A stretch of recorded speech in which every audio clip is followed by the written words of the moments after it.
Hello, everyone. Welcome to Sunday night on the stream, and let's talk the Delphi trial again. Okay, now, sadly, this video tonight will not be too long. After I uploaded my video last night, my computer has not turned on. It's been almost 24 hours and I finally got my computer to turn on. So if it turns off, I'm so sorry. Just know it was my computer.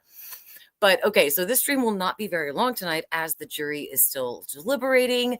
And I wanted to see what you guys think if we're going to get a actual verdict tomorrow and when you guys think we'll be getting it in. And then, of course, what you guys think they're going to vote.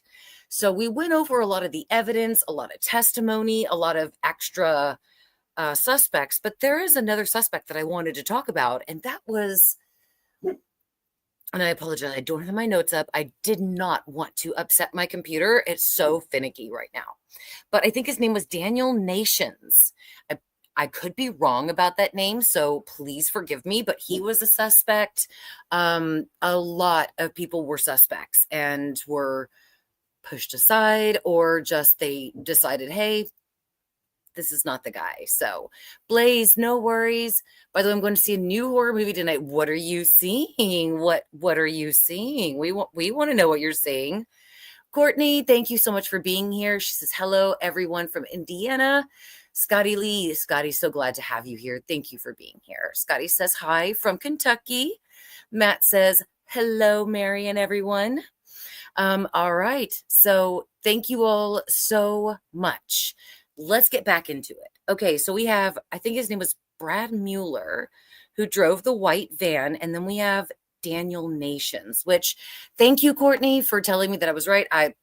Like I said, I have my notes of everything. I don't like to come on my live stream without having my notes in front of me, but I'm afraid my computer is going to shut down. So I at least wanted to come onto the live stream because I had posted earlier that the live stream was canceled unless I could get my computer on. So thank you. Again, I don't have my notes today, but Daniel Nations was a very viable suspect. And I believe his wife even believed that he was possibly the guy as well, because she made a Facebook post about that this is going to be now her ex-husband, and that, you know, she doesn't know if she believes that the rumors that he killed Abby and Libby.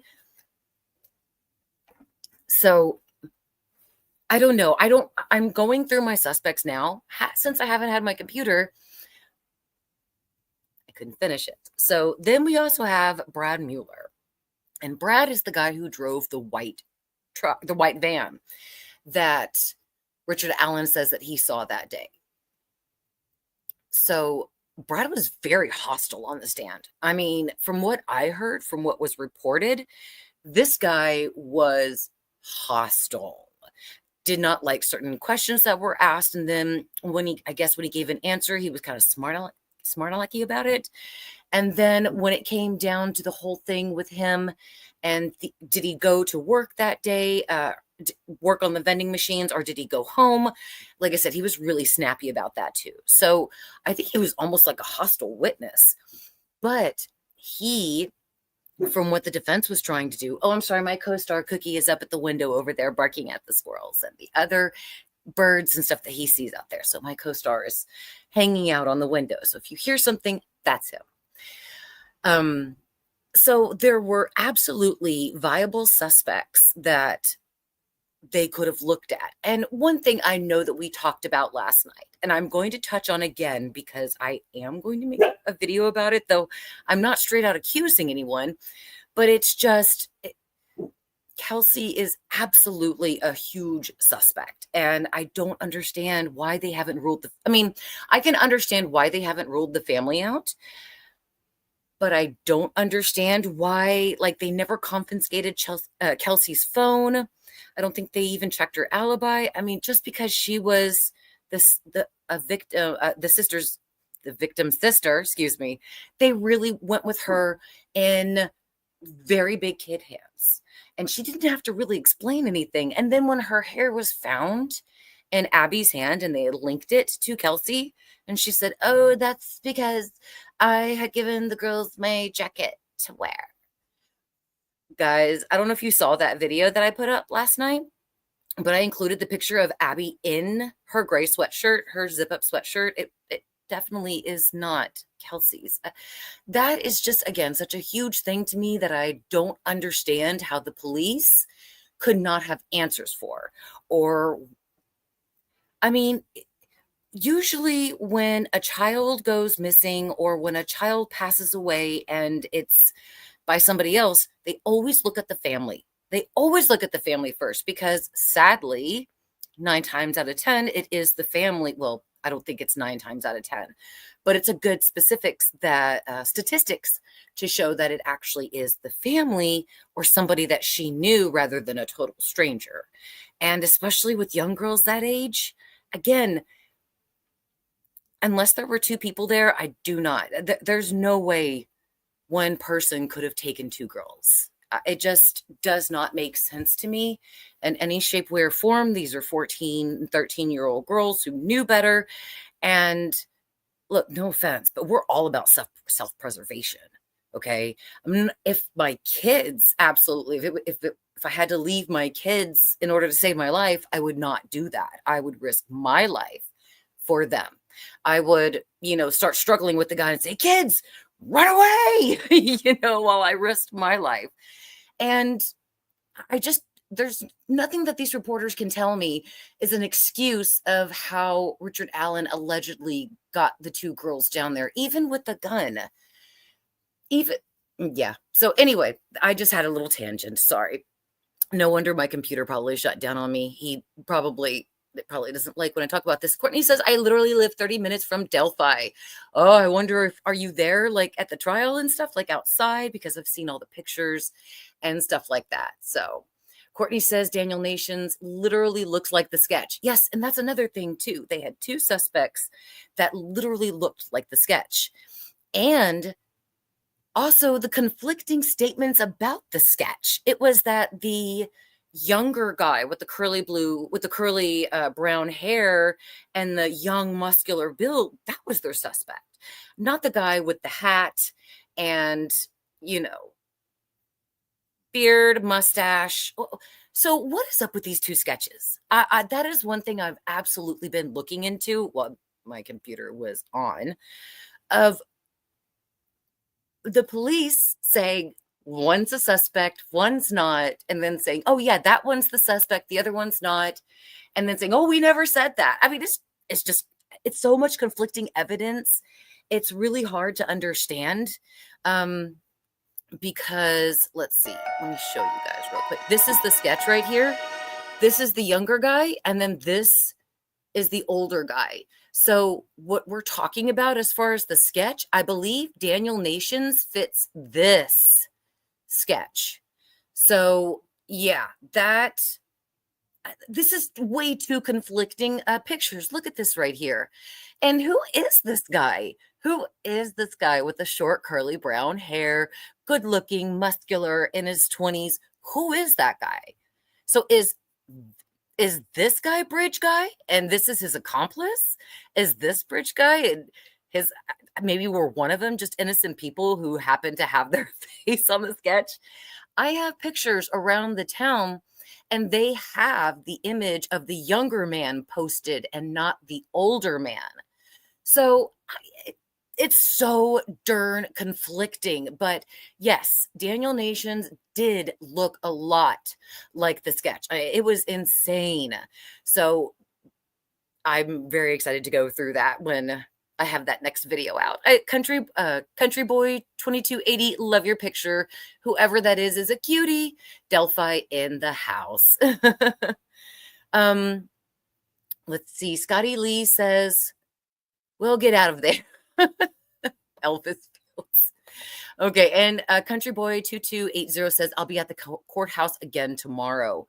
Yeah, I wish I could be there. I am literally going to be on the edge of my seat waiting to see if we get a verdict.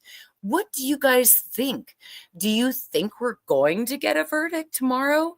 Because I think tomorrow it might be likely, especially with the jury coming in an hour later yesterday morning and then leaving. Maybe was it an hour and a half early before they were supposed to? Because I think their jury times are 9 to 4. So they came in at 10 a.m. and left at 2:30. So I think they're basically like on the same point. They're just giving it some time to sleep. Otherwise, they would have came back on Sunday with that, or on Saturday with that verdict. Otherwise, the only thing I can think of is that there's two conflicting sides of the jury. One, people just don't know. They just don't know if Richard Allen is guilty or not because they don't feel that the state proved their evidence, but they feel that maybe there was some evidence to convict him. So they don't have any idea what to do, what to vote. And then there's also some people on the other side, I'm sure, who are like, this guy did it. Let's convict him guilty. So you have those two coming together. And yeah, I mean, who knows what's going on in that jury room. But Courtney 614 says, I thought about going there, but I don't want to deal with the drama. Right. And I heard it's very hard to get a ticket inside of there. And then a lot of people are just waiting because we don't know, obviously, when the jury is coming in. And Richard Allen is maybe about a good 30 minutes away in a county jail right now from the courthouse. So it's not very easy to get him. So if they do come to a verdict, it is something that will be announced that, yeah, they're coming in at this time. We're going to get the verdict. And I'm really hoping that we will get something like that tomorrow. But if we don't, I'm going to be very happy. Why? Because they're all still talking about it. They're all still talking about it and don't know maybe what to vote. And maybe they just are thinking, maybe the state is just so stupid. I don't know what they're thinking. But the fact that they are still deliberating, they had the day off today. They did Friday and Saturday. It's highly likely they will come back tomorrow. But if they don't, I'm going to be so happy because that basically will ensure that there is a lot of conflict going on in the jury. If it takes them a long time to vote, yeah, definitely conflict there. Definitely. There's been certain times where juries have broken for weeks and tried to come to a decision, but they just can't. So I don't know. I hope they don't come to one tomorrow, but if they do, I'll understand. I just hope that it's not guilty. Courtney also says, no, I don't think it'll be tomorrow. I will be really shocked if we do. Okay, then see, again, that's perfect for me because I'm hoping we don't get a verdict until like Tuesday or Wednesday. Give this jury enough time. Give them a little social media, for good's sakes. Why can't you give them an iPad? This poor jury who has been sequestered. Why can't you just give them an iPad with a parental restriction on it? At least they can watch some cartoons. At least they can watch or play a game or something. I don't understand why they can't have any kind of devices and they can't talk to anybody. I get the talking to people, but for goodness sakes, parental lock their devices and give these people some phone. Let them play some Candy Crush, okay? To me, that just seems so like torturous that you can't even play Candy Crush while you're trying to deliberate during a jury. So let these people have some relaxation. If they can't have hot bubble baths, let them at least have Candy Crush. Heather, thank you so much for being here. I really appreciate it. Heather says, I hope they find him innocent. I know, me too. And again, guys, those of you out there who do think he's guilty, it's perfectly fine. Don't worry about it. This is an open place where we are going to talk about what we feel and what we think and the facts. Ask each other questions and get facts straight. No worries here. So if you do not think that Richard Allen is innocent and you think he's guilty, it's okay. You can certainly put that in the comments. But I personally feel that the state did not prove their case against Richard Allen. And I personally feel that the district attorney is an idiot, whoever greenlit this evidence to charge him and to put him in jail or prison. It just makes no sense. So yeah, I don't know. Again, with everything I found, everything I saw, they did not prove their case. What do you guys think? I do see some of you in there saying that you feel that he is innocent. And again, I was really shocked to see that a lot of people in front of the courthouse had left pictures for Richard Allen saying, we support you, Rick. We love you, Rick. Let Rick free.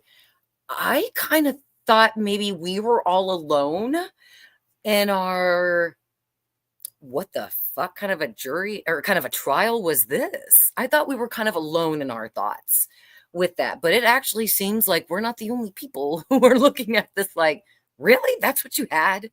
Really? And again, if Richard Allen really is Bridge Guy and he really did take the lives of Abby and Libby, let's say he gets off because the state didn't prove their case. A killer just has gone free and will never be prosecuted again. But then again, hopefully he'll be proven innocent because there's no smoking gun, there's no DNA, there's nothing there that even proved that Richard Allen was even there, not even that gun bullet, which ballistics did prove that that did not belong to Richard Allen's gun. That spent bullet did not apply to Richard Allen's gun. It just kind of seems to me like the prosecution just took a couple of crappy forensic information and just thought, aha, that's more information we've got for this guy, and convinced themselves of it. Yeah, there's so many more viable suspects aside from Richard Allen. And one of those people, sadly, is Kelsey German. There must be some reason why they haven't really questioned her or arrested her.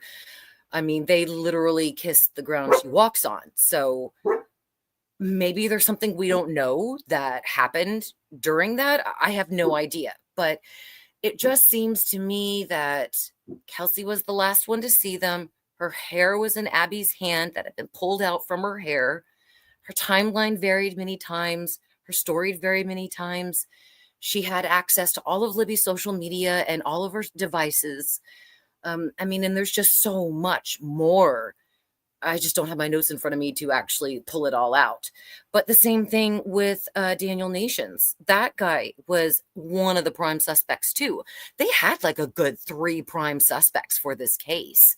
And for some reason, even these 3 men that I have in my suspect list, the reason why they were suspects was mostly because they matched the description of the suspect, of Bridge Guy. So I still don't understand why these people weren't looked at more. Sadly, again, my computer did take a big crash again last night, so I don't really have more of that information. I do apologize. But there were definitely other suspects that they could have brought or they could have talked to or questioned, and they didn't. And it just seemed wrong. It just seems like they're pinning this on one guy who at the beginning was like, I didn't do this. And nothing that you say or do is going to make me say that I did this. And then all of a sudden they stuff him in prison for all that time. And he wants to talk then about how he killed them. And they're like, oh yeah, you want to talk now? After like all that time of being in prison, solitary, guys. We're not talking about Orange is the New Black. We're not talking about Orange is the New Black, which, trust me, I did 7 seasons at Litchfield Max. Well, not 7 seasons, obviously, like the last 2 seasons were lit. But Litchfield, I did 7 seasons at Litchfield. I will never go to prison ever. And that is like a gentle prison. I can only imagine what they sent Richard Allen to. From what I've heard, the prison had monsters, in it, convicted for the most horrible crimes. Why would you put somebody who has not even been prosecuted or had his day in court with those people? It just literally seemed like they took away a lot of his rights and stuck him somewhere that would drive him crazy and that would make him confess, and it worked. And they just molded a lot of their stuff to say that. Now, one thing I want to say, if Rich, and again, here's my co-host, Cookie. Hi, baby. You've been barking? You've been barking at the squirrelies? And, sorry, when Cookie does this, I always lose my train of thought. I'm sorry. So, yeah, you have a guy stuck basically in prison, thrown from his family, his parents, everybody that knew him and loved him, thrown in prison because he won't tell the police what they want to hear. Yeah, that poor guy confessed to so many crimes, obviously, that he never even did. I just don't understand why the police put this guy down for it. I guess maybe they were just pressured to solve the crime by somebody, but there's so many other viable suspects out there other than Richard Allen. And Courtney, Heather, all of you guys that are actually near Delphi and that pay your taxes in that state, I would be pissed off that my taxes were used to pay for that bullshit of a trial. That money could have been spent on finding the real killer, on actually spending the money to find out Bridge Guy's height. Remember when I said yesterday that the prosecution and the police were so poor that they could not afford to do a height analysis on Bridge Guy's video? That would have helped them out so much. But they didn't do it because they didn't have the money. There was a lot of things they didn't do because they didn't have the money. So guess what? Oh, it's Richard Allen. If we're going to put somebody in prison, they damn well better be guilty. That's all I have to say. They had better be guilty, and there better be no question of it. And at this point, there's a huge question if Richard Allen did this. So I do see that, again, my Twitter, I haven't had a chance to verify it, but yesterday, X, Twitter, whatever, was definitely on the not guilty. They absolutely were in the 60 percentile of not guilty, where yet maybe there was a 13% that were guilty and a good 20% that were not sure. And then here on YouTube, I had an overwhelming, like 75% tell me that they feel that he's guilty. And maybe there was 20% that didn't know, or that said he was not, and then 5% that said that they did not know. So, I mean, I'm a little nervous. A lot of people out there like Gray Hughes Investigates. I mean, they are on Richard Allen. This guy is guilty. I mean, Gray Hughes Investigates even found this guy guilty before he even went to trial. And I was trying to listen to Gray's during the whole reporting thing of the trial. And I had to stop listening to him because he wasn't presenting facts. He was very biased and letting me know that the state did a really good job in showing that Richard Allen, that bullet came from Richard's gun. I mean, they did a great job. Okay, well, what did they say? You know, he doesn't give you that information. He's just kind of going on the fact that Richard is guilty. And that's not where I'm trying to go with. I'm trying to go with actual facts. What did we learn from the trial? If Richard Allen in his confession said how he ended the girls' lives, I would believe his confessions. If he said how he managed to end Libby's life, Abby's life without getting any blood on her hands or face, did he wash her? If he answered that, I would believe him. If he said why, I'm so sorry, guys, cookies pushed me over. If he would have said why Libby was targeted, because we know Libby was targeted. I was trying to say Liberty and Libby at the same time. Excuse me. Libby was most likely the one that was targeted. She had a good 5 injuries to her neck, 2 of which were fatal. Her clothes were taken off almost as if to humiliate her, and then she was dragged. I mean, in my personal opinion, she was the target, and it was very personal. And I believe that's what the police think too. I'm not positive. You guys let me know in the comments what you think about that. Who do you think was the target? But I do personally feel that it was Libby. But if Richard gave any of these answers, like why he chose Libby, how he ended their lives, because remember, the police kept that information in as a secret. They didn't want to tell anybody, because when the killer comes forward and confesses, they wanted to be able to say, oh yeah, that's him, because we held that information secret. Richard didn't say any of that stuff. The only thing he said in his confession that they could find verification of and proof was that white van. And even the white van, they couldn't even find verification on. It is so insane that our legal system can actually do this, can bring someone to court with such little tiny circumstantial evidence and look for a conviction. That's insane. I mean, this is America, where we are innocent until they prove us guilty. And in my opinion, nobody's proven that Richard Allen's guilty. And as far as I can see in the comments, it doesn't look like the state did a good job either. Yeah, and Mandy, thank you so much, Mandy, for putting this in the comments. It's great to have you back as well, Mandy. Thank you. Mandy says, "Do we know why the interstate police got rid of the FBI after 2 days?" Well, yeah, I think the guy who was the big head, he's always talking to Kelsey. He's the white-haired older guy. I don't remember his name right now, but he was the one who kicked out the FBI after 2 days. And he said they just didn't need their help. They obviously did.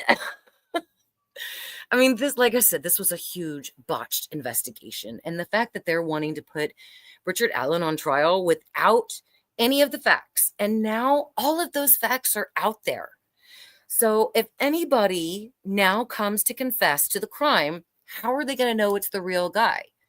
They already know how their lives were ended, when it happened, what happened to the devices, when the devices moved, timelines. Everything is already out there. There's no more secrets basically to keep in the vest about this crime. I'm sure there's a few, but nothing that's going to actually Doug Carter. Thank you. Thank you, Mandy. Sorry, that's him. Doug Carter. Thank you. I mean, so if he would have given something more specific, a massive detail like the throat, yes, convict him. He's guilty. It's the guy. Richard Allen didn't even know that. He had no idea of that information. He never even said how he killed him. So, like I said, it's just insane that our legal system put a guy on trial with so much little circumstantial evidence, and there is actually a jury out on it right now. That's fucking scary. That is so scary. Mandy Gillard says everyone knows everyone there, but no one could say who BG was. Bridge guy. Yeah, okay. I know, Mandy. And one thing, before my computer died, I was doing research on the suspect because I had just uploaded that first video. And I was watching that there were so many people, witnesses who came forward and talked about Bridge Guy, that they had met him before that day, that, he was on the beach or they had seen him on the trails before, but they had no idea who he was. They didn't know his name. They had never seen him before. One person said, "Oh, I got his name," but they didn't put the name. Okay, you got his name, but what is it? You didn't tell police, you didn't tell us. I mean, are you keeping it to your vest? Why? But yeah, it does. I came from a very small town. Probably when I was born and moved there in the late 70s was, there's probably about 3,000 people there, maybe 5,000. So, and when I left, there was probably maybe 15,000 people. But it's the same thing. We all knew everybody. And if there was somebody in that town that nobody knew, everybody would whisper until we knew who that was. Everybody, every single woman at night got on her phone with her friends to gossip about the shit happening in the town, all the little commotions, all the little drama that they could gossip about, all of the people. Everybody knew who everybody was having an affair with. Everybody knew who left their wife for a younger woman. I mean, literally, small towns really be knowing your business. But they don't know who Bridge Guy was? I still don't see that. Scotty Lee says, "I've been late to the story. Did others die there before? Is anything ritual suspected?" Okay, darling, so nobody died there before and nobody died after. Richard Allen allegedly committed this one crime one time where they allegedly said that he murdered Libby and Abby and never committed a crime after that. And it is suspected that there would be a ritual because I've never seen the crime scene photos. I will not look at that. But I've seen renditionings. So I don't know if those renditionings are accurate to the actual photos, but it does kind of seem, from the people who have actually viewed the crime scene photos, they said it did look ritualistic.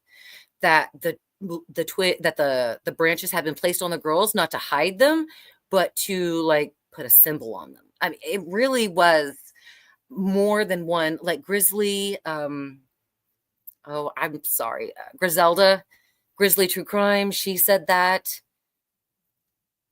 and I just can't think off the top of my head of the other ones because I don't have my notes. Again, I apologize. But there are other people out there who have said that.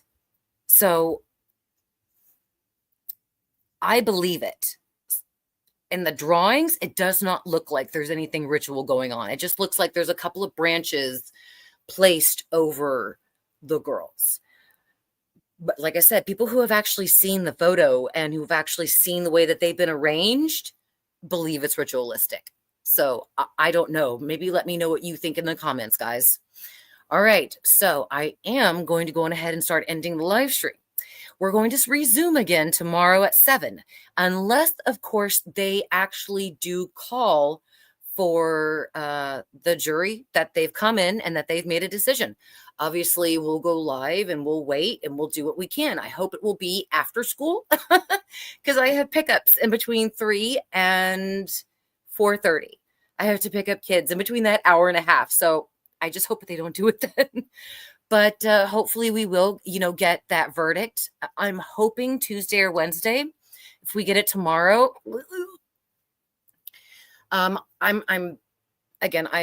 this jury seems very smart, very competent. The questions that they have asked during the trial, and I thought that was really badass that the jury could ask questions, and they're a very smart jury. So, in my opinion, they're going to do the right thing. But again, it definitely has been said about ritualistic. So you guys let me know because I don't know very much about rituals like that. So if you guys think it is, if you guys think it isn't, let me know. I do have in my recent uploaded video, I did include a picture of the crime scene. However, it is a computer generated one. So nobody is nude, nobody is bleeding, and it's just like little animated figures. So I just can't do that. I mean, what if their family was to see my video and I'm trying to do something that's nice for their children and, oh, there we go, their bodies are right across the screen. That would be horrible. I could never imagine being somebody who lost a loved one and then somebody's making money profiting off of the images of that person that has passed away. So, no. Anyway, all right, guys. So we're going to come back at 7 unless it's earlier, okay? Again, let me know your thoughts and opinions in the comments if you have any questions as well. And I will see you guys tomorrow, hopefully for not a verdict. Hopefully I'll see you at 7 because there is no verdict. We can only hope. Thank you guys again so much for being here. And, oh, hold on, Mandy. You just put something up. Let me see that. Isn't there a rumor that Libby's grandpa is a CI? Also, her uncle Cody got out of jail, I think 2 days before. Okay, yeah. So we're going to talk about Uncle Cody because that is the topic, I think, of true crime design. True crime design. I think that's it. Guys, check out their channel, True Crime Design. She has done a lot of videos on Kelsey, and she did one on their Uncle Cody. And Cody talked about having intimate relations with a 14-year-old girl.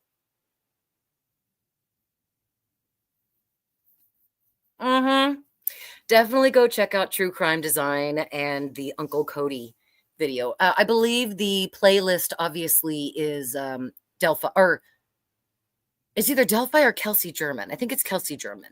But yeah, I love True Crime Design. They have some great information on there.